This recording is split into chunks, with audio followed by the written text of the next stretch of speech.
It is a video that scared people in and around Kingsport last October. Multiple explosions at Eastman Chemical Company. And while this video looked worse than the actual impact, we now know what Eastman considers its worst case scenario, all laid out in a federal document obtained by community watchdog Nate Morabito.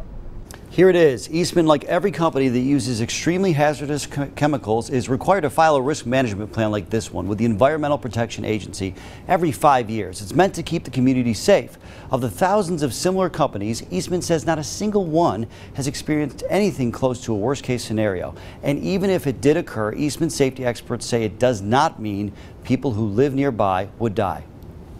Boom. When your neighbor is Eastman, You knew something had happened. you're the first to know when something goes wrong, unless you work there. I know how concerned they are about safety. Retired Eastman foreman Jack Pierce is not worried about the company's hazardous chemicals. If you want to lose your job that same day, break those safety codes out there. Eastman's top safety experts say you shouldn't be overly concerned either. Our design is no releases.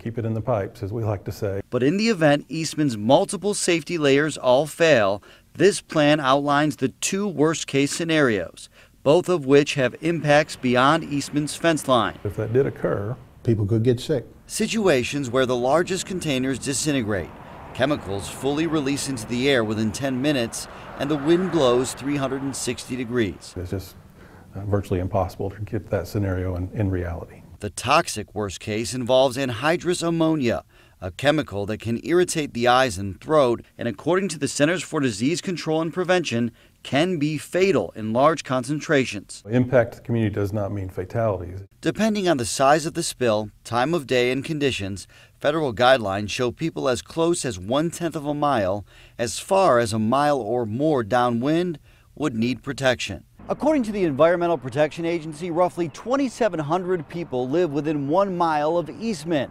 About half of those people are kids or senior citizens. The biggest flammable risk involves acetaldehyde. The author of this report says worst case, there would be a large fire and a big boom, but likely no injuries outside the plant. The practicalities are that would never happen. It would be impressive, but it would not be anything that you couldn't stand and watch from a distance. You're looking in this general area. Sullivan County's emergency management director is in charge of helping direct the response If it's a fire, do we evacuate? if there's a problem. Jim Bean says he's fully aware of the chemicals here and their risks. I don't want to blow it off as, okay, it's not going to happen. The likelihood is down the list, and we train on some of the more obvious, lesser known issues. That more likely alternative, according to Eastman, a smaller release of anhydrous ammonia or hydrogen fluoride, a chemical that can cause severe burns, but in this case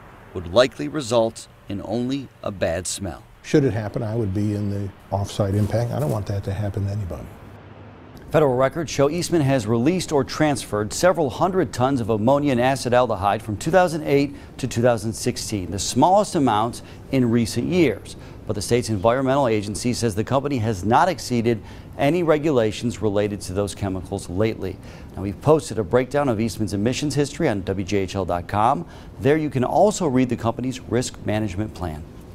Nate, thank you. Eastman's safety directors say the company's work to drastically reduce the amount of dangerous chemicals the plant even uses. Eastman will file an updated risk management plan with the EPA. That's coming up next summer. Now, some of you may remember Eastman's explosion in 1960 caused by high pressure. That explosion killed 16 people and injured more than 200 others. An Eastman spokesperson said the company discontinued that type of chemistry after the explosion. In the event there is a public safety risk at Eastman today, Kingsport's 911 wants to make sure that you are aware through the use of mobile emergency alerts. To sign up, we've placed a link on our website, WJHL.com.